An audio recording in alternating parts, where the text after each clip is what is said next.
നൗറിൻ, നമ്മൾ വാങ്ങുന്നതിന് എന്താ ഇംഗ്ലീഷിൽ പറയാം? ബൈ. ഓക്കെ, ഇനി കൊണ്ടുവരുന്നതിനാണെങ്കിലോ? ബ്രിങ്. ഓക്കെ, ആയിഷ ഭക്ഷണം എന്നും കൊണ്ടുവരാറുണ്ട്. ഞാൻ കൊണ്ടുവരല്ല, എന്നാലും പറ ഇംഗ്ലീഷിൽ. Ayesha always brings food. Okay, so അവിടെ കൊണ്ടുവരുന്നതിന് ബ്രിങ് ആണ് പറഞ്ഞത്.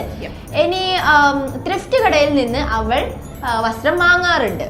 Okay, so she buys clothes from the thrift store. Okay, so അവിടെ ബൈ, വാങ്ങുന്നതിന് ബൈ ആണ് പറഞ്ഞത്. ഇനി നമുക്ക് അതിന്റെ പാസ്റ്റ് ടെൻസ് നോക്കാം. ഞാൻ ഈ ബാഗ് വാങ്ങി.